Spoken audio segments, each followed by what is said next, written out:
السلام علیکم ناظرین، آپ دیکھ رہے ہیں پروگرام سوال اور میں ہوں مس پرسید۔ پروگرام کے آغاز میں بات کریں گے حسن نصراللہ کی شہادت کے بعد جو ہے وہ ایران نے اسرائیل پر حملہ کیا، بیلسٹک میزائل گرائے، جس سے اسرائیل کو جو ہے کوئی خاطر خواہ نقصان نہیں پہنچا۔ ایران نے جو حملہ کیا، بعض حلقوں میں اسے جو ہے وہ پٹاخے یا شولیوں سے تشبیہ دی جا رہی ہے۔ اب سوال یہ ہے کہ ایران اور اسرائیل کی اس جنگ کی اصل حقیقت ہے کیا، اس پر بات کریں گے۔ اس کے ساتھ ساتھ اگر ملک کی سیاسی صورتحال کی بات کریں تو ملک میں جو ہے وہ کانسٹیٹیوشن کوڈ کے حوالے سے یا آئینی جو ترمیم ہے اس حوالے سے ایک آئینی بحران تو پیدا ہو چکا ہے۔ اب ملک میں جو آئینی بحران ہے یہ سیاسی، معاشی یا پھر جو معاشی بحران ہے یہ اس کے لیے کتنا جو ہے وہ خطرناک ثابت ہو سکتا ہے، اس پر بھی بات کریں گے۔ اور آخر اس سے میں ڈیبیٹ کریں گے کہ کیا آئینی ترمیم کے حوالے سے حکومت سنجیدہ ہے بھی یا نہیں، اور حکومت کس قدر سنجیدہ ہے، کیا ایک بار پھر سے جو ہے وہ پارلیمنٹ اجلاس طلب کیا جائے گا یا نہیں۔ یہ تمام تر موضوعات آج کی ڈیبیٹ کا حصہ ہوں گے اور ان پر مدلل گفتگو کرنے کے لیے میرے ساتھ اسٹوڈیو میں موجود ہیں احسن زیاد صاحب، سینئر اینالسٹ ہیں، قومی اور بین الاقوامی امور پر گہری نظر رکھتے ہیں۔ فرسٹ آف آل السلام علیکم احسن زیاد صاحب۔ سب سے پہلے بات کر لیں گے اسرائیل کے حوالے سے ہی، ایران نے جو حملہ کیا اس کو آپ کیسے دیکھتے ہیں؟ یہ ایک جانب یہ دعویٰ کیا جا رہا ہے کہ ان کی جو بیلسٹک میزائل گرائے گئے، بم گرائے گئے، ان کی تعداد 300 سے زائد بتائی جا رہی ہے۔ اگر اسرائیلی میڈیا کو کی بات سنیں تو وہ کہتے ہیں کہ کوئی خاطر خواہ نقصان نہیں پہنچا۔ بم کہاں گرائے گئے؟ ہاں، یہ جو ہوا ہے ایران کی طرف سے میزائل اٹیک، آپ مثبت دیکھیں جو پہلا ہوا تھا آلموسٹ یہ تقریباً اسی طرح کا ہے۔ صحیح۔ اس میں تھوڑا یہ ہے کہ یہ نہیں ہوا کہ جو پہلے میزائل تھے وہ تو 24 گھنٹے پہلے کہیں چلے تھے اور پھر 24 گھنٹے بعد پہنچے۔ یہ ہائپرسونک قسم کے میزائل تھے۔ اس کو فتح 1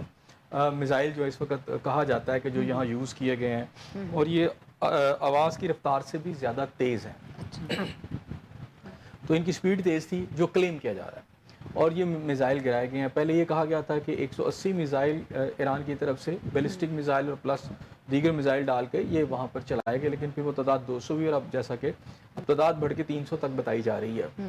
تو اس میں دیکھنا یہ ہے کہ اتنی بڑی تعداد میں جو میزائل گرائے ہیں، تو ایران کا جو کلیم ہے اسرائیل کو اس سے ہوا کیا ہے؟ تو مزے کی بات یہ ہے کہ ماضی کی طرح جو پچھلا اٹیک ہوا تھا، اس اٹیک میں بھی کوئی کیجویلٹی رپورٹ نہیں ہوئی۔ دعوے تو بہت بڑے بڑے ہیں، یعنی اگر 300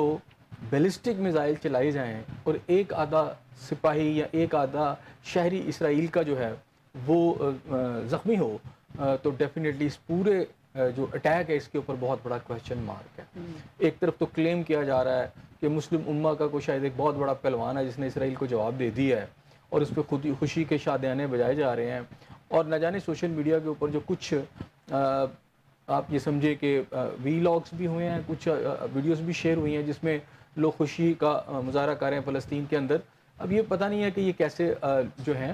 سوشل میڈیا پہ آئی ہیں، کیونکہ جو میزائل آئے ہیں اس کے نتیجے میں تو کچھ نہیں ہوا۔ اب تھوڑا سا اس کو کمپیریزن کریں کہ اس کے اندر فشی گیم کیا ہے، یہ ساری اس کے اندر متھ کیا ہے کہ ایران کے میزائل تو چلے ہیں، 300 میزائل چل گیا ہے، یا تو پھل جڑیاں چلی ہیں، نقصان کوئی نہیں ہوا۔ ہاں میں نے وہی کہا نا، یا تو کوئی پھل جڑیاں چلی ہیں اور یا ایک ایسی کوئی چیزیں چلی ہیں جن کا کوئی امپیکٹ ہی نہیں ہے۔ اس سے تو ایران اور بری طرح ایکسپوز ہوا، اور میں نے کل کے پروگرام میں بھی بات کی تھی کہ جو ایران کا کردار ہے اور ایران کا جو ایکٹ ہے اس کے نتائج بھی بڑی جلدی سامنے آ جائیں گے۔ اچھا، ابھی دیکھیں کہ اگر دنیا کے اندر میں بات کروں میزائل کی، ہم نے یہاں غزہ کے اندر ویڈیوز بھی دیکھیں اور سوشل میڈیا کے اوپر بھی بہت سارے ہم نے وہ سین دیکھے کہ وہاں پر جب اسرائیل کا کوئی چھوٹا سا میزائل بھی کسی بڑے پلازے کو، بلڈنگ کو لگتا ہے تو وہ بالکل ریس ٹو گراؤنڈ ہو جاتی ہے، وہ ڈسٹرائے ہو جاتی ہے، اور پتہ چلتا ہے کہ اندر 200 لوگ تھے، وہ شہید ہو گئے، کہیں 100 شہید ہو گئے، اور پھر نہ صرف وہ بلڈنگ ہوتی ہے بلکہ آس پاس کا علاقہ بھی وہ تباہ ہو جاتا ہے۔ اور اگر آج آپ غزہ کا ایریل ویو لیں ڈرونز کے لیے، تو پورا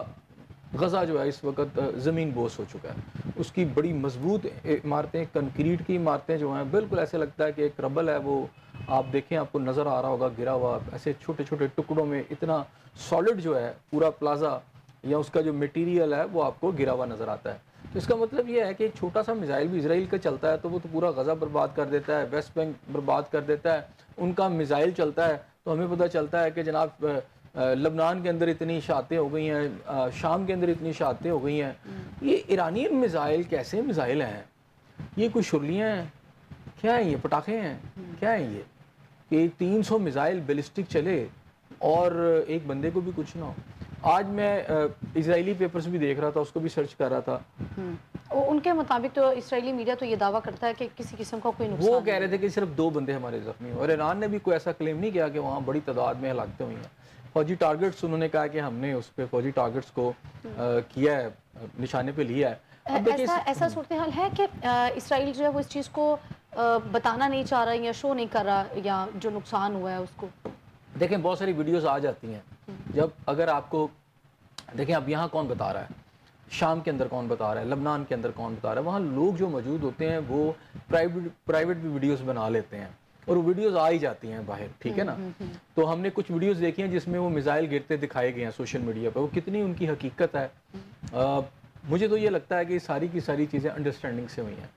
اب دیکھیں ایک میزائل، ایران کا جو حملہ آپ سمجھتے ہیں کہ وہ دیکھیں یہ سوڈو گیم ہے، یہ سوڈو گیم ہے. اور اسے سمجھے کہ ہم یہاں پر کہا کرتے تھے ایک دور کے اندر کہ جناب یہ جو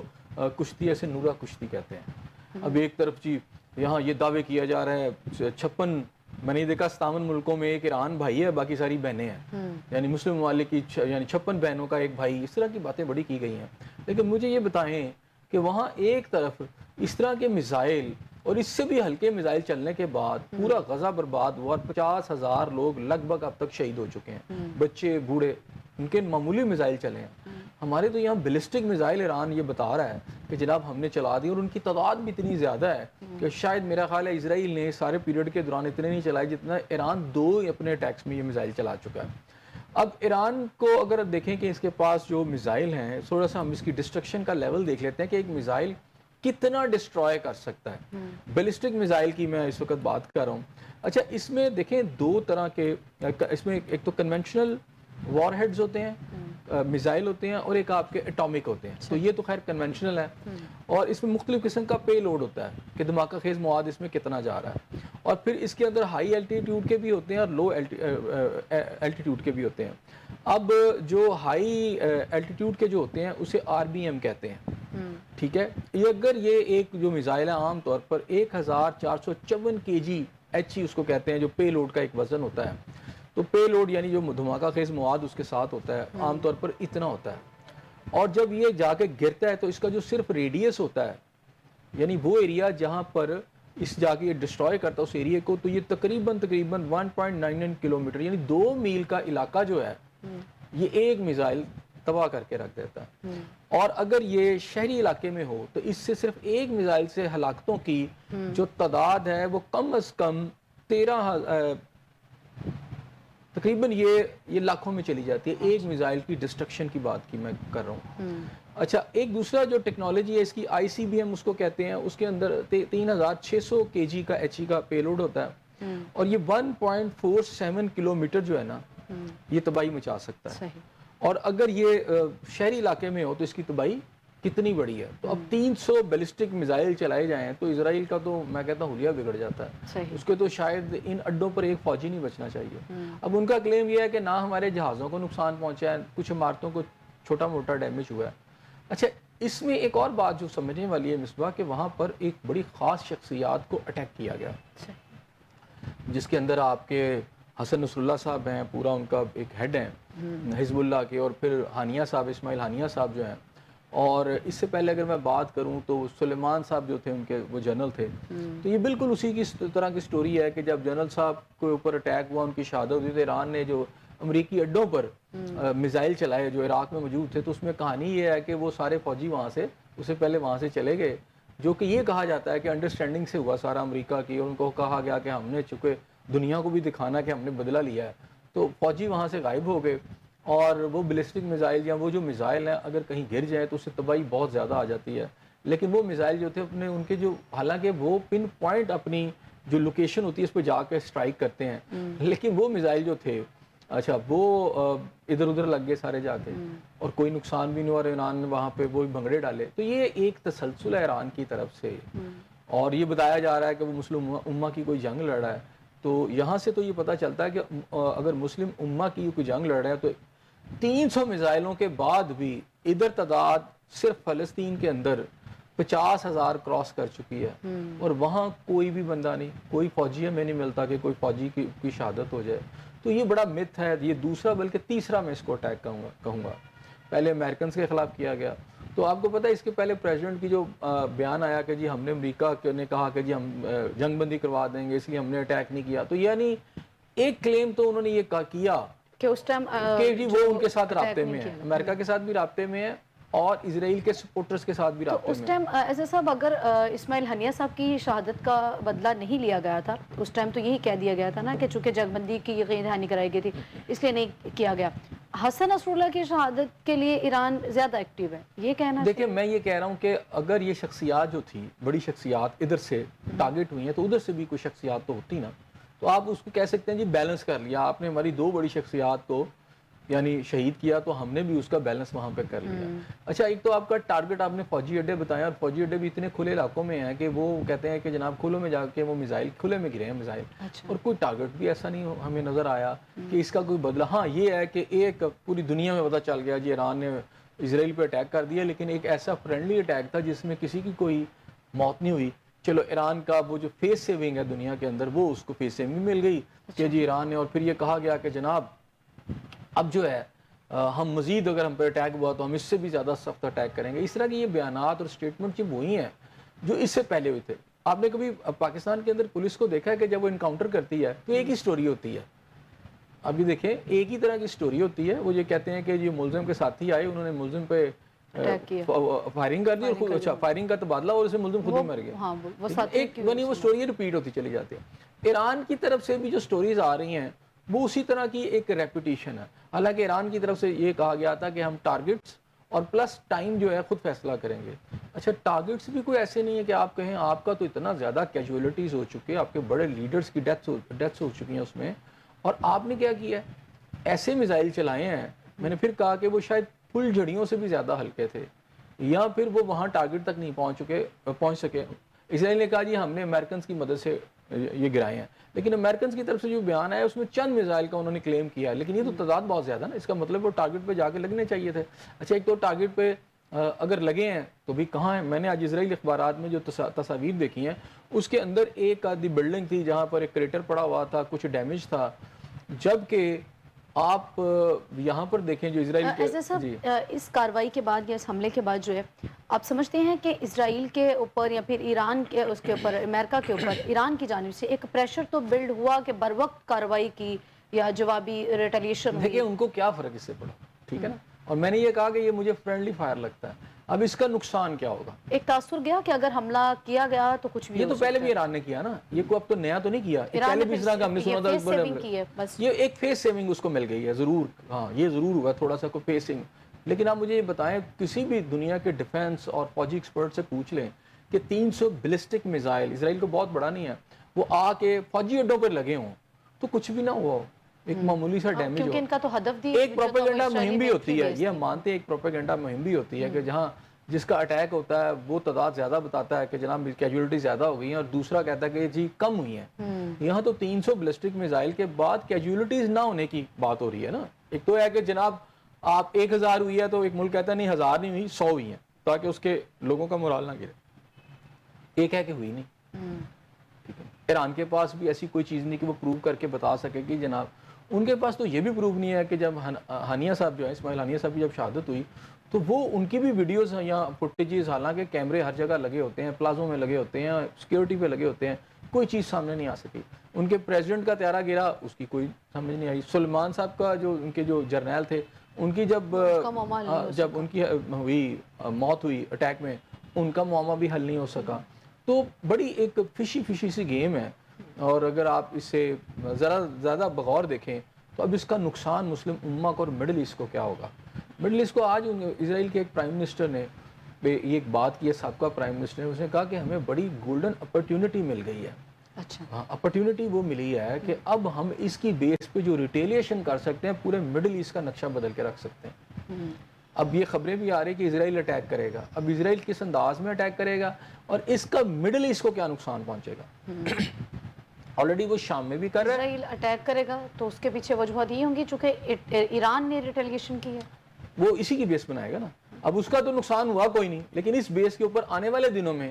وہ جو آگے آگ پھیلے گی، یہاں تو ایران کے ان 300 میزائلوں سے وہاں پر بھی بہت بڑی ڈیمیج کولیٹرل ڈیمیج ہوئی ہوتی، میں یہ نہیں کہہ رہا کہ چلیں جی وہ شہریوں کو مار رہے ہیں تو آپ اس کے مقابلے میں شہریوں کو ماریں. اسرائیل کے اندر صورتحال یہ ہے کہ وہاں عام شہری نہیں ہیں, آپ یہ سمجھیں, وہاں کے ٹرینڈ آرمی کے لوگ ہیں, وہاں کی عورتیں ہوں, وہاں کے لوگ ہوں, وہ باقاعدہ طور پر ایک قسم کے اسرائیلی آرمی کا حصہ ہیں. وہ تمام کے تمام لوگ جو ہیں, جو تمام شہری ہے, وہ انہیں آرمی کے اندر اپنی خدمات سر انجام دینی پڑتی ہے. وہ ٹریننگ بھی لیتے ہیں, خدمات بھی سر انجام دیتے ہیں, اور یہ جو اٹیکس ہوئے ہیں وہ اس کے اندر بھی کہیں نہ کہیں کسی نہ کسی شکل میں شامل ہوتے ہیں, جس میں مسلم امہ کے آپ سمجھے چھوٹے چھوٹے معصوم بچے پھول جیسے جنہیں شہید کیا گیا. میں کہتا ہوں کہ چنگیز خان کی غالباً اس سے کوئی اگر وہ دور تھا تو آج کا کوئی مختلف دور نہیں ہے جو کیا جا رہا ہے. اب یہ آنے والے دنوں میں جو ریٹیلیشن ہونی ہے وہ ایران کے اوپر کس انداز میں ہونی ہے, اور ایران کے ساتھ باقی مسلم ممالک کو کیا خطرہ پہنچے گا, اس میں سعودیہ کے ساتھ کیا ہو سکتا ہے, اس میں اردن کے ساتھ کوئی اب جارڈن رہ گیا اور میں نے کہا سعودی عرب رہ گیا, ان کے ساتھ کیا ہوگا, باقی قطر ہو گیا, وہ چھوٹے چھوٹے ملک ہیں یہ سائڈ پہ میٹر نہیں کر رہے, اصل میٹر کر رہا ہے اس وقت سعودی عربیہ اور اس کے علاوہ جارڈن, اردن کا علاقہ. اور آپ کو میں نے پھر کہا, پہلے بھی آپ کو یاد دلایا تھا کہ آپ اس بات کو بھی ذہن میں رکھیں کہ جو پچھلے سال امریکہ کے اندر مظاہرے ہوئے, اس کے اندر جو پلے کارڈ اٹھائے گئے تھے اس کے اوپر لکھا ہوا تھا کہ خیبر ہم آ رہے ہیں, ہم بھولے نہیں ہیں, ہم آ رہے ہیں. تو میرا خیال ہے کہ وہاں پر جو جنگ شروع کر دی گئی ہے وہ اب اوپن سیکرٹ نہیں رہی, گریٹر اسرائیل کی جنگ, اور یہ بڑی اوپن اب ہو چکی ہے, اور وہ اسی انداز میں اسی طریقے سے مڈل ایسٹ کا نقشہ بدل. اب انہوں نے ایران کے نقشے کی بات نہیں کی, مڈل ایسٹ کی بات, انہوں نے مڈل ایسٹ کے نقشے کو تبدیل کرنے کی بات کی ہے. نقشہ تبدیل کرنے کا کیا مطلب ہے کہ اگر وہاں کوئی ممالک ہیں تو ان ممالک کی سرحدوں کے نقشے بدلنے ہیں. تو اگر اسرائیل نے بدلنے ہیں تو ظاہری بات ہے کوئی نئے مسلم ممالک تو نہیں وہاں بنانا چاہتا. اس کا مطلب یہ ہے کہ وہ اپنی سرحدوں کو طول دینا چاہتا ہے, تو اپنی سرحدوں کو پھیلانا چاہتے ہیں, اور بہت سارے ممالک کے جو نقشے پہ اس وقت جو ممالک کے نام ہیں انہیں ختم کر کے ان پہ قبضہ کرنا چاہتا ہے. اور اسی انداز میں اگر میں بات کروں تو سب سے پہلے اگر اسرائیلی فورسز نکلیں گی اس سائڈ کے اوپر جس کی طرف خیبر کی بات کی جا رہی ہے, تو آپ یاد رکھیے گا جو پہلی باری آئے گی وہ جارڈن کی آئے گی, اور جارڈن کے جس دن چلا گیا تو آپ سمجھے کہ پھر یہ کھلی ایک جنگ ہے, اور اسرائیل کی جو آگے افواج اس طرف بڑھیں گی تو پھر شاید پاکستان کے علاوہ کوئی ایسا ملک نہیں ہے کہ جو ان کے آگے بند مان سکے. ایسے صاحب سعودیز کا کردار کیسے دیکھتے ہیں اس سارے معاملے میں؟ دیکھیں دونوں کا جو کردار ہے, اگرچہ کہ پاکستان وہاں پر ہمارے ایک بڑے اچھے ریلیشن ہے, لیکن اس جنگ کے حوالے سے دونوں کا کردار میں سمجھتا ہوں کوئی نہ تو حوصلہ افزا ہے بلکہ اس میں بہت ساری چیزیں تو قابل مذمت بھی ہیں. جس طرح معصوم بچوں کو اسرائیل کے اندر شہید کیا گیا, اور غزہ کے اندر میں نے آپ سے پہلے کہا تھا کہ آپ خاموش تماشائی بنے, آپ نے اس قتل عام کو اپنی آنکھوں کے ساتھ دیکھا, ہم سب نے دیکھا, اور ہم بے بسی کی ایک تصویر بنے. غزہ میں تو ساری صورتحال ہم نے دیکھی, وہ ہماری طرف سے تو جو کردار تھا, غزہ تو سمجھیں ابتدائی ایک چیز ہے, ایک ابتدائی شکل ہے اس بھیانک جنگ کی, اس بھیانک ہولناک جنگ کی جو آگے چل کے آنے والی ہے. یہ اس کی ایک سمجھے کہ ایک سٹارٹ ہے, اور اس سٹارٹ کی جو ہولناکی ہیں ہم نے غزہ میں دیکھ لی ہیں. آپ یہ سمجھے کہ پورے مڈل ایسٹ کو اس طرح بنانا چاہ رہے ہیں, وہ آپ سیریا کو اس طرح کرنا چاہتے ہیں, وہ لبنان کو ایسے کرنا چاہ رہے ہیں, کر بھی رہے ہیں. اسرائیل کو اس چیز کا ادراک ہو گیا کہ چونکہ پورا غزہ تباہ ہو گیا, فلسطین ہم نے اپنی آنکھوں کے سامنے تباہ ہوتا ہوا دیکھا, کہ کسی قسم کی کوئی ریٹیلیشن ان اسلامی ممالک یا پھر امت مسلمہ کی جانب سے نہیں کی ہی نہیں گئی. تو یہ اسی کا نتیجہ ہے کہ وہ لبنان اور پھر شام اور پھر اس کے بعد ایران اور یہ ساری اب ہدف جو ہے وہ اس طرف بڑھ رہا ہے. کہتے ہیں نا کہ ظالم کی مدد کرنا یا اس کے ظلم پہ خاموش رہنے سے وہ ظلم جو ہے ایک قسم کا پورے معاشرے پہ تقسیم ہو جاتا ہے. تو ایک قتل جو ہے جب آپ اس کی سزا نہیں دیتے تو وہ قتل پورے معاشرے پہ تقسیم ہو جاتا ہے, یعنی وہ سزا تو سب کو ملنی ہے. تو یہاں تو 50,000 لوگ معصوم لوگوں کو جس بے دردی کے ساتھ بھیانک انداز میں, اس پہ تو پوری انسانیت کانپ رہی ہے.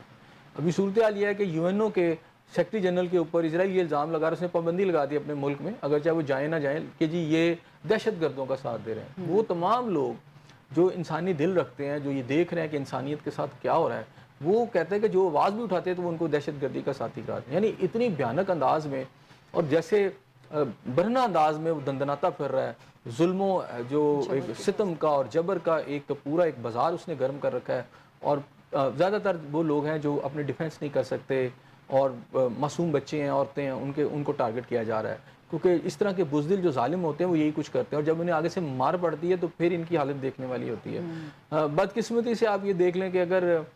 ماضی کے اندر چلے جائیں تو جب پورے مسلم ممالک اسی طرح کی ابتری کا شکار تھے, جب صلیبی جو تھے وہ مسلم امہ کے علاقوں میں آ رہے تھے اور آپ کا قبلہ اول جو تھا وہ قبضے میں گیا، تو اس وقت کی اس طرح کی صورتحال تھی. لیکن ہم نے اس وقت بھی دیکھا کہ کوئی نہ کوئی ایک ایسا لیڈر یہ تھا مسلم دنیا کے اندر، یا ایک ایسا ملک ضرور تھا جو آگے سٹینڈ لے کے کھڑا ہو گیا. لیکن بدقسمتی سے آج کے دور میں وہ ظلم و ستم تو ویسے ہی کر رہے ہیں. کبھی صلیبی تھے تو اب اسرائیل اور صلیبی مل کے آ رہے ہیں، لیکن مسلمانوں کی طرف سے بدقسمتی سے کوئی بھی سٹینڈ لینے والا لیڈر نظر نہیں آ رہا. تو لگتا ہے کہ اب یہ جو آگ ہے، یہ آتش کتا جو جل چکا یہ ہے، تو یہ ہے نا کہ مشرق وسطیٰ میں جنگ چھڑ چکی ہے، آگ تو جو ہے وہ تو نہیں، یہ بہت آگے جا چکی ہے. اب دیکھیں اس نے کئی ممالک کو لپیٹ میں لے لیا ہے، اور یہ جنگ اس طرح شروع ہوئی ہے کہ ان ممالک کو پہلے سول وار وہاں کروائی گئی ہے. ان کی اکانومیز تباہ کی گئی، ان کی عوام کو ان کے جو حکمران تھے ان کے خلاف ہتھیار اٹھانے پہ مجبور کیا گیا. اور یہ میں سمجھتا ہوں کہ تھوڑا سا اگر آپ کو ہسٹری میں پیچھے چلی جائیں تو آٹومن امپائر کی جو بربادی تھی، تو پہلا فیز صہیونیت کا یہ تھا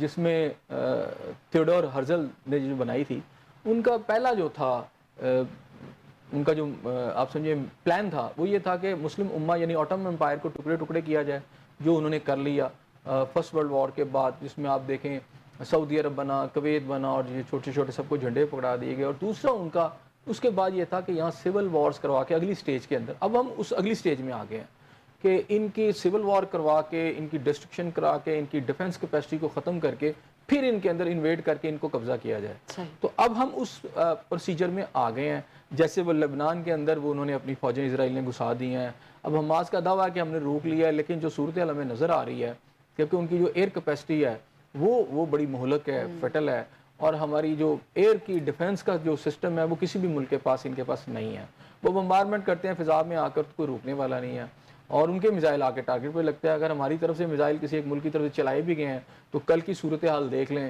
کہ 300 بیلسٹک میزائل چلا ہے اور ایک بھی بندہ، اب یہ کیا کہانی ہے. ڈیفینیٹلی جو ڈیفنس کے ایکسپرٹس ہیں وہ اس پہ بڑی اچھی روشنی ڈال سکتے ہیں. ہو گیا ناظرین، یہاں پہ ایک چھوٹا سا بریک لیں گے. Stay with us. Welcome back ناظرین، آگے بڑھیں گے. ایس ایس صاحب، ملک کی سیاسی صورتحال کی اگر ہم بات کریں تو اس وقت آئینی ترمیم کے حوالے سے، کانسٹیٹیوشن کورٹ کے حوالے سے جو ایک آئینی بحران ملک میں پیدا ہو چکا ہے،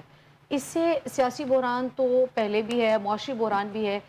معاشی بحران یا سیاسی بحران مزید سنگین ہو جائے گا؟ جی بالکل. حالات جو نظر آ رہے ہیں کہ اگر یہ چیزیں ریزالو نہیں ہوتی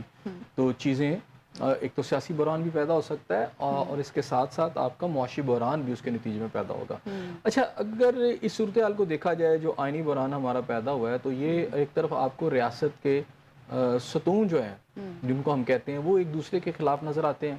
تو ایک طرف ہمیں عدلیہ کے اندر بھی ایک لڑائی نظر آتی ہے، ایک دوسرے کے خلاف ججز نظر آتے ہیں. اچھا، یہ سلسلہ کب شروع ہوا ہے کہ جب 13 رکنی بینچ نے پی ٹی آئی کی وہ جو سیٹوں کے حوالے سے فیصلہ دیا. تو اب دیکھیں نا کہ وہاں پر جو 8 ججز جو ہیں جنہوں نے فیصلہ دیا ہے، اچھا وہ اگر فیصلہ دیتے ہیں تو اس میں 2 ججز یہ کہتے ہیں کہ جناب یہ آئین کے خلاف ہے، تو اس لیے اس پر عمل درآمد نہیں ہونا چاہیے. اچھا، وہ اعتراض کرتے ہیں تو وہ 8 ججز ان کی مذمت کرتے ہیں کہ آپ یہ 2 ججز کو کیا حق ہے کہ اس طرح کی بات کریں. وہ ان کے پورے اس سٹیچر کو یا ان کے جو ایکٹ کو اس کو حرف تنقید کا نشانہ بناتے ہیں. اچھا، اس کے بعد آپ یہ دیکھیں کہ بینچ بن جاتا ہے. اس کے نتیجے میں بینچ بنتا ہے تو چیف جسٹس صاحب اس بینچ کو تقریباً بدل دیتے ہیں. منیب اختر کی جگہ جسٹس امین الدین خان صاحب کو لے آتے ہیں. پھر منصور علی شاہ صاحب اس کا تقریباً بائیکاٹ کرتے ہیں، فل کوڈ کا مطالبہ کرتے ہیں. ٹھیک ہے، اب وہ سلسلہ چلتے چلتے اب چیف جسٹس کے جو ہیں اس وقت آج بھی وہ کیس سنتے ہیں، اس کے اوپر پورا کیس چل رہا ہے. اور آج کی صورتحال یہ ہے کہ یہ عدالت کے اندر کی صورتحال ہے کہ پی ٹی آئی کا ایک عام ورکر، یعنی کہ وکیل وغیرہ، وہ عام ورکر جاتا ہے اور وہ ایک قسم کی بہت سخت زبان چیف جسٹس کے سامنے استعمال کرتا ہے، جس پر پولیس بلا کے چیف جسٹس کو باہر نکالتا ہے. نہیں، وکیل کے ساتھ تو علیحدہ ہوا کہ جو اس وقت جو پی ٹی آئی کے وکیل ہیں، وہ تو وکیل نے جی اس میں ان کے پاکستان پیپلز پارٹی کے وکیل کے ساتھ بھی مکالمہ ہوتا ہے. اور پھر چیف جسٹس صاحب جو آج بڑی اہم باتیں کرتے ہیں اس کے دوران جو ہوتا ہے کہ پی ٹی آئی کا ایک ورکر بھی آ جاتا ہے اور وہ روسٹرم پہ آ کر چیف جسٹس صاحب کے ساتھ مخاطب ہو کر اور بڑی ایک یعنی بلو دا بیلٹ گفتگو کرتا ہے، جس پر وہ پھر بعد میں یہ کہ پولیس سے بلا کے اسے نکال دیتے ہیں. اور وہ کہتے ہیں کہ یہ یعنی کورٹ میں ایک یہ امپریشن جاتا ہے کہ پی ٹی آئی کا شاید وتیرہ ہی ہے کہ ججز کو بالکل ٹارگٹ کیا جائے. جس پہ آج چیف جسٹس صاحب کہتے ہیں کہ اگر ہم آپ کی عزت کرتے ہیں تو اگر آپ ہماری عزت نہیں کرتے تو پھر اس پہ وہ تھوڑا ریئیکشنری ہمیں نظر آتے ہیں. اور پھر چیف جسٹس صاحب یہ بھی کہتے ہیں کہ ہم پاکستان جوڑنے والے ہیں، بنانے والے ہیں، پاکستان توڑنے والے ہیں. صحیح. تو یہ جو باتیں ہیں تو مجھے لگتا ہے کہ یہ جو اس وقت صورتحال ہے اس میں سارا فائدہ حکومت کو پہنچ رہا ہے، کیونکہ وہ جو ترامیم لانا چاہتی ہے، اگر یہ جو اس وقت 5 رکنی بینچ ہے اس کا فیصلہ آ جاتا ہے تو میرا خیال ہے کہ گورنمنٹ کو یہ فائدہ ہو سکتا ہے کہ اگر اس طرح کا فیصلہ آ جاتا ہے جو تھوڑا ان کے لیے فیوریبل ہے تو وہ ترمیم لے آئیں گے.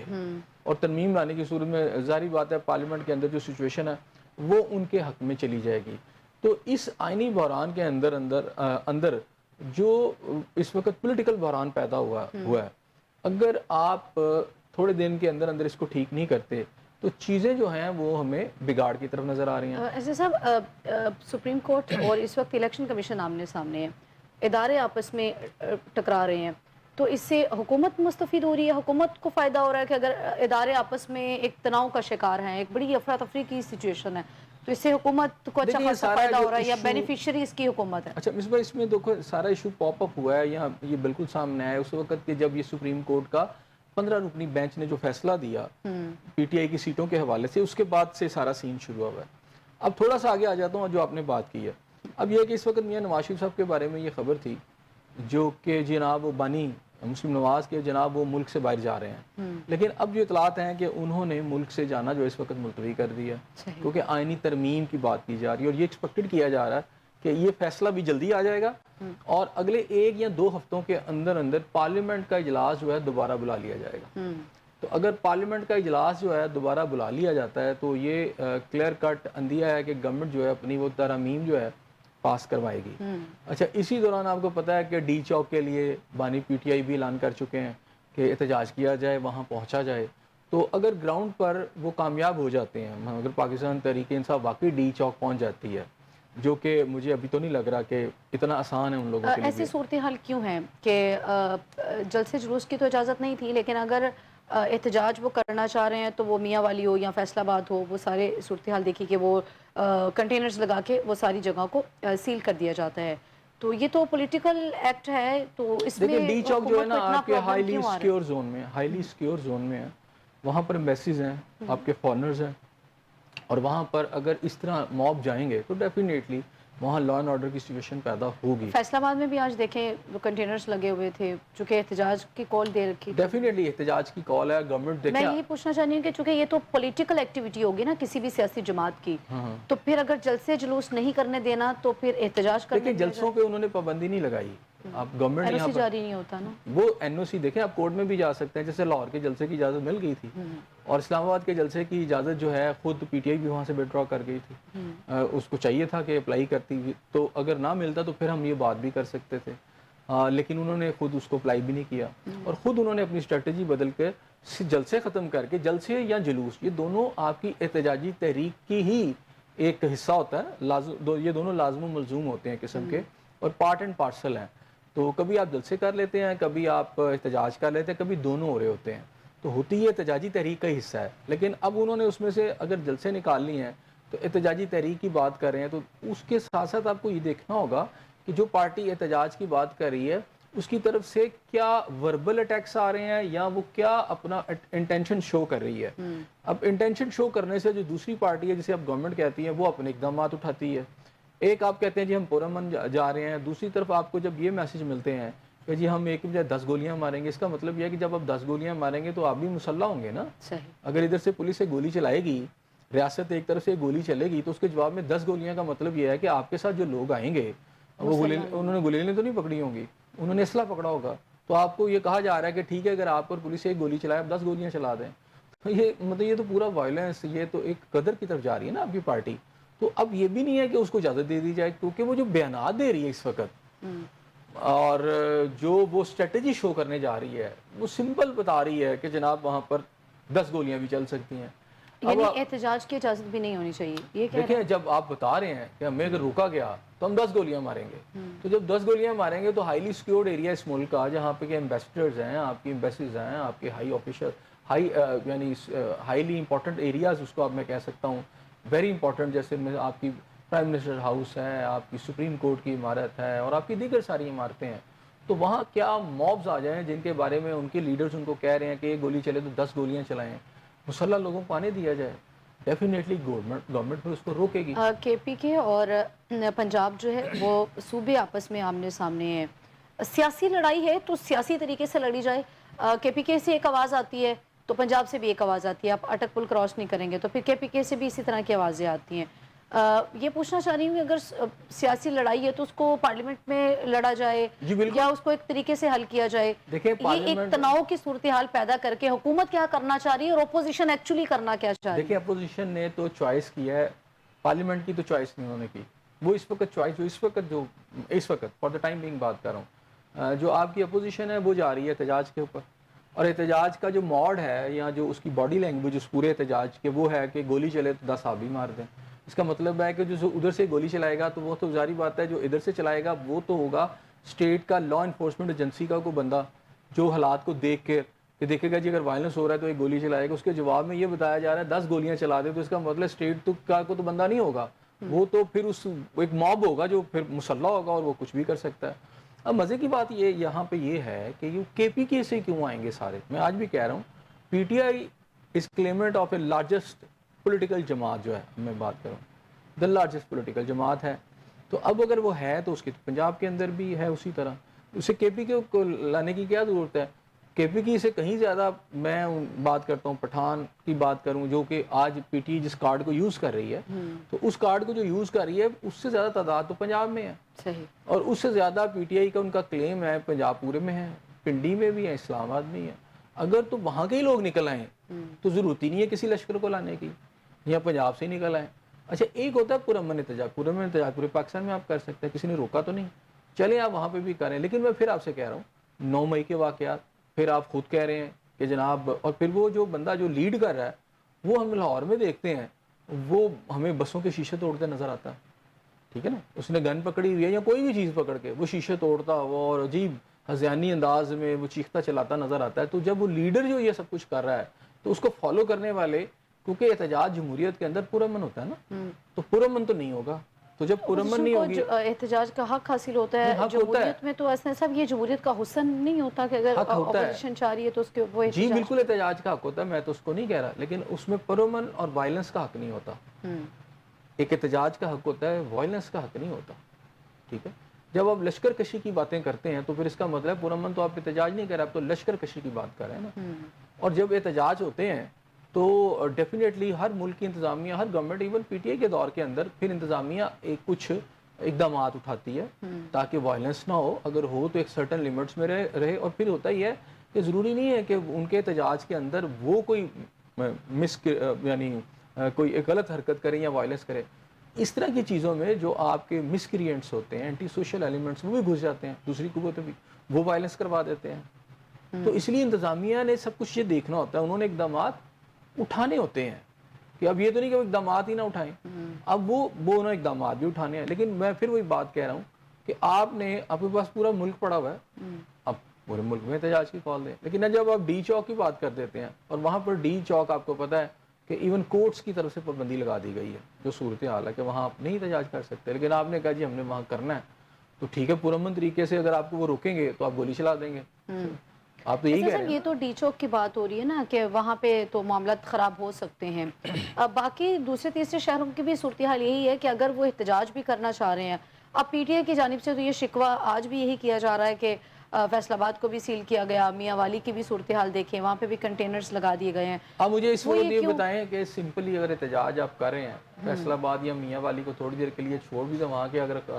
یہ پورا لاہور تقریباً 1.5-2 کروڑ کی آبادی، یہاں کو اس وقت کوئی کنٹینر نظر آ رہا ہے؟ نہیں، آج کا تو احتجاج لاہور میں تھا ہی نا، ایک بات کہہ یعنی وہ یہ کہنا چاہ رہے ہیں کہ حکومت کو اگر اس چیز کا علم ہے کہ آج فلاں جگہ پہ احتجاج ہے تو جس دن لاہور میں ہوگا، جس دن جلسہ لاہور میں ہوگا تو لاہور سے نہیں کیا تھا۔ احتجاج میاں والی میں بھی کوئی احتجاج نام سے نہیں تھا، اور نہ جو آپ دوسرا شہر کون سا بتا رہی ہیں، فیصل آباد میں، فیصل آباد میں بھی کوئی احتجاج نہیں تھا جو پی ٹی آئی نے اناؤنس کیا کہ ہم یہاں احتجاج کریں گے، لیکن کہا یہ جا رہا ہے جی وہاں کنٹینر لگے، تو احتجاج تو یہاں بھی نہیں، یہاں کو کنٹینر نظر آیا کوئی؟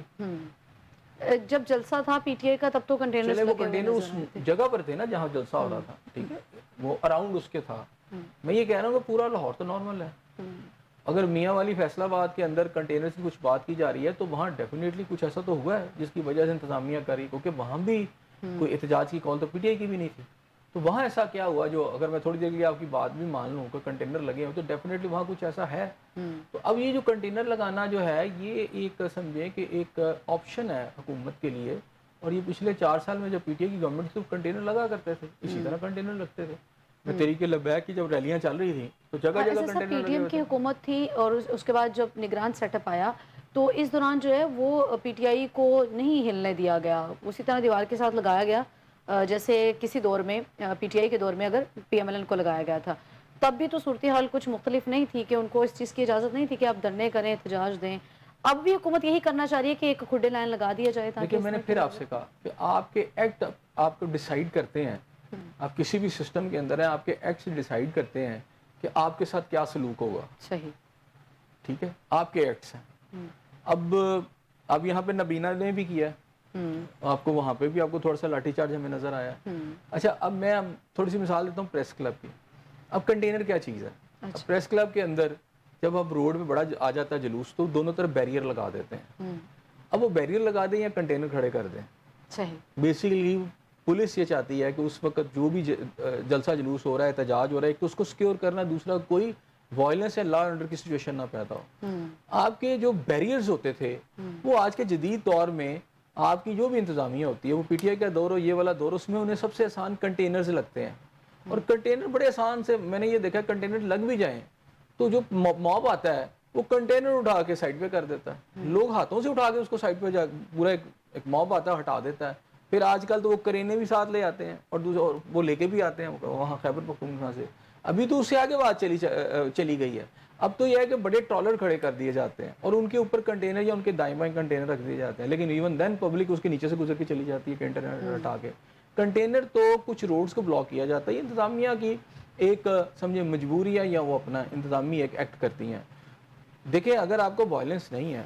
آپ احتجاج کرنا چاہتے ہیں, میں نے کہا احتجاج کا حق سب کا ہے, جمہوریت میں احتجاج ہوتا ہے, جمہوریت میں وائلنس کی اجازت نہیں ہے.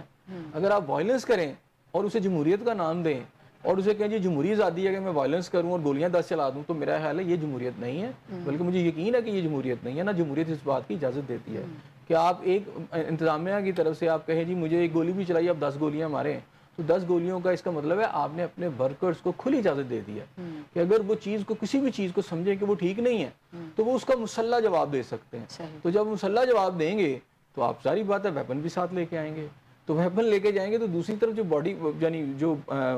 اینٹی کھڑی ہے جسے اب لا انفورسمنٹ ایجنسیز کہتے ہیں, تو انہوں نے بھی تو اس کو اسی طرح ڈیل کرنا ہے نا. اب یہ تو نہیں ہوگا کہ ایک طرف سے گولیاں ہیں تو آپ پھولوں کے ہار پھینک رہے ہوں گے, یا ایک طرح سے وائلنس ہو رہا ہوگا تو اس وائلنس کو دیکھ کے آپ کہیں گے نہیں جمہوریت, آپ وائلنس کریں, گاڑیاں بھی توڑ دیں, سڑکیں بھی توڑ دیں, آگ بھی لگا دیں اور ساتھ آپ تالیاں ماریں. آپ اس کو روکنے کی کوشش کریں گے نا, کہ کیونکہ جب یہ وائلنس ہوتا ہے, جب یہ سب کچھ ہوتا ہے تو عام لوگوں کی جان خطرے میں آ جاتی ہے, عام لوگوں کا مال خطرے میں آ جاتا ہے. تو اس کا ایک گروپ جو فائدہ اٹھا رہا ہوتا ہے تو دوسری عام پبلک کو بھی تو نقصان پہنچ رہا ہوتا ہے. تو ان کی حفاظت نہیں کرنی. تو مثلا ایک موب جو ہے وہ آؤٹ آف کنٹرول ہو گیا ہے, وہ جلاؤ گھراؤ بھی کر رہا ہے, وہ گولیاں بھی چلا رہا ہے, تو ظاہری بات ہے اس میں ضروری تو نہیں کہ لا انفورسمنٹ ایجنسیز کے لوگ یا گورنمنٹ کے لوگوں کو ٹارگیٹ ہوتا ہے, اس میں عام لوگ بھی ٹارگیٹ, کیا ان کی جان و مال قیمتی نہیں ہوتی؟ ایک ایک آدمی کی جان و مال قیمتی ہوتی ہے. تو میرا خیال ہے کہ جو پولیٹیکل جماعتیں ہیں وہ بھی جب اپنے جلسے یا جلوسوں کی موومنٹ چلائیں تو اس کے اندر کنٹرول کر کے دیکھیں کہ یار اس سے کسی کو نقصان تو نہیں پہنچ رہا, عوام کو تو نہیں نقصان پہنچ رہا. ابھی یہاں پر میں پی ٹی آئی کے کچھ لوگوں سے ملا تو وہ تو بڑے آرام سے کہتے ہیں, وہ کہتے ہیں دیکھیں جی انقلاب جو ہے وہ ملیٹنسی کے بغیر آ ہی نہیں سکتا. اگر آپ سمجھیں کہ سسٹم کو آپ گرا سکتے ہیں ملیٹنسی کے بغیر تو آپ اور اس دیوانے کی کا خواب مثال وہ دیکھ رہے کیا ہیں. ہے کہ بنگلہ دیش کی مثال دینا جیسے وہ چاہ رہے ہیں کہ 9 اس مئی کے بغیر اندر جو ہم ہے نے وہ آپ کو دیکھا, وہ مفتی بانی بنگلہ دیش کی مثال مفتی بانی کی مثال دیتے ہیں نا, وہ کہ بنگلہ دیش کا آپ مثال آپ کو دیتے ہیں کہ وائلنس, تو پھر وہ اسی کے فالوور ہیں نا, وہ اسی کے فالوور ہیں کہ ملیٹنسی کی جائے, وہ اسی کے فالوور ہیں جو ٹی ٹی پی کر رہی ہے. ٹی ٹی پی کیا کر رہی ہے؟ ٹی ٹی پی تو ملیٹنسی کر رہی ہے.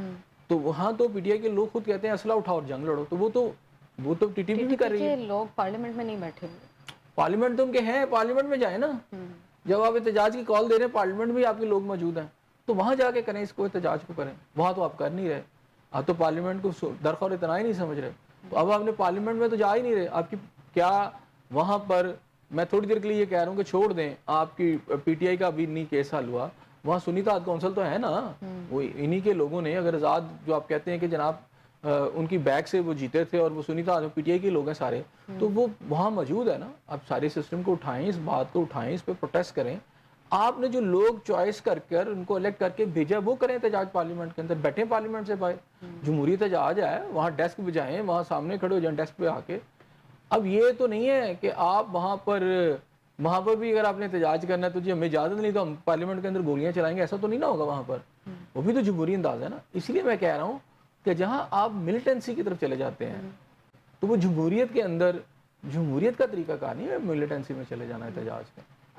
ملکی سیاست احتجاجی مرحلے میں داخل ہو چکی ہے، اور یہ پی ٹی آئی کا ہی پی ٹی آئی کی وہی پوچھنے لگے، یہ پی ٹی آئی کا ہی وتیرہ ہے کہ جو سیاست کرنی ہے وہ احتجاج کی صورت میں نہیں ساری پارٹیاں کرتی ہیں احتجاج، صرف پی ٹی آئی نہیں کر رہی۔ میں نے کہا کہ وہ باقی اس جماعتوں سے نے بھی کیا۔ ابھی جو ہے وہ جماعت اسلامی نے بھی تو یہی کال دے رکھی ہے نا، اگر جو وہ کمٹمنٹ جماعت اسلامی نے کیا یہ کال دیا ہے کہ آپ کو کوئی روکے تو آپ نے 10 گولیاں آگے سے چلانی ہیں؟ نہیں، یہ تو نہیں ہے جماعت اسلامی میں نے کی یہی جانب کہا سے نا کہ آپ کا جو بیان ہے I'm talking about کہ احتجاج کی سیاست، اب چونکہ پی ٹی آئی کا تو یہ کلیم کر رہے ہیں نا کہ یہ تو پی ٹی آئی کا وتیرہ ہے کہ وہ احتجاجی سیاست کرتی ہے۔ اب جو جماعت اسلامی انڈیا دے چکی ہے اس کا کیا، اور جو مولانا فضل الرحمان کے پاس ایک اسٹریٹ پاور ہے اس کو کیسے دیکھ رہے ہیں؟ دیکھیں وہ اسٹریٹ پاور لائیں نا اسٹریٹ کے اوپر، تو جب وہ احتجاج کریں گے، ابھی تک تو انہوں نے سڑکوں پہ احتجاج نہیں کیا۔ جماعت اسلامی بھی جو احتجاج کر رہی ہے اس وقت، وہ بجلی کے اوپر جو بھی احتجاج ہم نے دیکھے ہیں ان کے اندر ہمیں وائلنس کوئی نظر نہیں آیا کہ یا اس طرح کا لیول ہو جس کے اوپر امیر جماعت اسلامی اپنے لوگوں کو کہہ رہے ہو کہ اگر آپ کو روکا جائے یا آپ پر کوئی لاٹھی چارج ہو یا آپ کو پولیس گولی چلائے چاہے ربڑ کی ہو تو آپ اس کا جواب 12 گولیوں سے دیں یا 10 گولیوں سے دیں۔ اس طرح کے بیانات تو نہیں آئے۔ نہ جماعت اسلامی نے اس سے پہلے کوئی 9 مئی کا واقعہ کیا ہے، ایک پولیٹیکل موومنٹ وہ چلا رہے ہیں، احتجاج کر رہے ہیں، اور اس کے اندر بھی وائلنس ہو جاتا ہے، ٹائر جلائے جاتے ہیں، پولیس روکتی ہے، پولیس کے ساتھ تصادم بھی ہو جاتا ہے مظاہرین کا۔ لیکن میں پھر آپ سے یہ کہہ رہا ہوں کہ ایک چیزوں کی لمٹس ہوتی ہیں، آپ کی یعنی بڑی سمپل سی ایک لمٹ ہوتی ہے۔ آپ یہ سمجھ لیں کہ اگر پولیس کے اور ایک عام لوگ آدمی کے درمیان کب تک آپ سمجھیں کہ کوئی بڑا وائلنس نہیں ہوتا، جب تک آپ نے گن بھی پکڑی ہے تو اس کا منہ کا رخ جو ہے نا نیچے کی طرف ہے نا، جیسے ہی آپ اس کو پولیس والے کی طرف کریں گے، اول تو خیر اس کے سامنے گن پکڑی ہو تو پولیس اس کو رکے گی، لیکن اگر اس کا رخ آپ نے اس کی طرف کر دیا تو وہ آگے سے اس سے پہلے خود گولی چلا دیں گے۔ دنیا کے اندر امریکن فورس بھی یہی کہتی ہے کہ جناب اگر آپ امریکن پولیس کے اوپر آپ ذرا ایسے کریں نا، ایسے کر کے ہاتھ اوپر کریں، تو اس کے بعد وہ پھر آپ کو بتائیں گے کہ کیا اس کا جواب ہے۔ بلکہ وہاں تو یہ کہا جاتا ہے، سکھایا جاتا ہے کہ اگر آپ گاڑی میں بھی ہیں تو اپنے دونوں ہاتھ آپ سٹیئرنگ پہ رکھیں اگر پولیس والے نے آپ کو روک لیا، کہیں وہ اس کو یہ کنفیوژن نہ ہو کہ آپ کو گن پکڑ رہے ہیں یا آپ کا اس کا کوئی ارادہ ہے آپ کا، اور وہ اس وجہ سے کیونکہ اس کو اجازت ہے گولی مار دینے کی کہ آپ نے وائلنس نہیں ہونے دینا، تو اس نے تو مار دینی ہے۔ تو بات یہ ہے کہ یہاں آپ خود کہہ رہے ہیں خیبر پختونخوا سے لشکر کشی کریں گے، وہ پٹھانوں کا آ جائے گا سارا، حالانکہ پٹھان بڑے مخلص لوگ ہیں، پٹھان اس ملک کے ساتھ وفادار ہیں، تو اگر آپ اس پٹھان کارڈ کو بھی یوز کر رہے ہیں اور اس طرح کے ان کو وائلنس کی طرف بنا رہے ہیں کہ یہ ایک وائلنس کریں اور ایک صوبے پہ چڑھ دوڑیں، اب ظاہری بات ہے اب صوبے کی بات نہیں، اس وقت تو کہا جا رہا ہے ڈی چوک، اس کا مطلب ہے دارالحکومت۔ آپ سمجھتے ہیں کہ جماعت اسلامی اور پی ٹی آئی کا اس وقت ایجنڈا ایک ہو سکتا ہے، وہ آئینی ترمیم کے حوالے سے ہو یا پھر دیکھیں مہنگائی یہ کی تو صورت دونوں میں؟ پارٹیوں کی قیادت فیصلہ کرے گی نا، اور وہ ہو بھی سکتا ہے اور نہیں بھی ہو سکتا۔ اور اگر ان کا وہ ایک سیم ایجنڈے کے تحت باہر آ جاتے ہیں، اس وقت پھر حکومت تو ایک پہلے ہی ایک بڑی کریٹیکل دیکھیں یہ سچویشن میں ہے۔ پریزمپشن ہے نا، آپ نے پریزیوم کر لیا، ابھی تو نہیں آئے، ابھی تو آئے نہیں، تو ہم اس پہ بات کریں کہ جی وہ آ جائیں گے، جب آئیں گے تو دیکھی جائے گی۔ نہیں، چونکہ پی ٹی آئی تو احتجاج کی کال دے چکی ہے، وہ تو کہہ چکے ہیں کہ ہم آج کی ڈیٹ میں احتجاج کریں گے۔ کیا جماعت اسلامی نے بھی پی ٹی آئی کی طرح احتجاج کی کال دی ہے کہ جناب ہم بھی 10 گولیاں ماریں ہاں، گے؟ جماعت اسلامی نے 10 گولیوں کی بات نہیں ہو رہی، لیکن جماعت اسلامی یہ تو کہہ رہی ہے نا کہ جو کمنٹمنٹس حکومت کے ساتھ ہو چکی تھی، اگر ان کے اوپر جو ہے وہ عمل درآمد نہیں ہوتا تو پھر ہمیں بھی باہر آنا وہ پڑے تو گا۔ اپنا احتجاج خود سے کر رہے ہیں، ابھی پی ٹی آئی کے ساتھ مل کے احتجاج کی بات نہیں ہو رہی، کیونکہ کسی بھی پولیٹیکل جماعت کے لیے دوسری پولیٹیکل ایسی جماعت کے ساتھ جس کے اوپر اس طرح کے ایلیگیشن ہو، جس کو اس کی ملک کی فوج کہہ رہی ہو کہ یہ انتشاری پارٹی ہے، 9 مئی کے واقعات ہو، ان کے ساتھ مل کے اس طرح کے احتجاج میں شامل ہونا ہر پولیٹیکل پارٹی کو پتہ ہے کہ اس سے ڈیمیج بہت زیادہ ہوگی، تو جماعت اسلامی جب یہ فیصلہ کرے گی اس طرح کا تو پھر اس پہ بات کر لیں۔ بہت شکریہ حسن صاحب کا نظرین، آپ کا پروگرام دیکھنے کا بہت شکریہ، فی الوقت مجھے دے اجازت، کل پھر ملاقات ہوگی سیم ٹائم، اللہ نے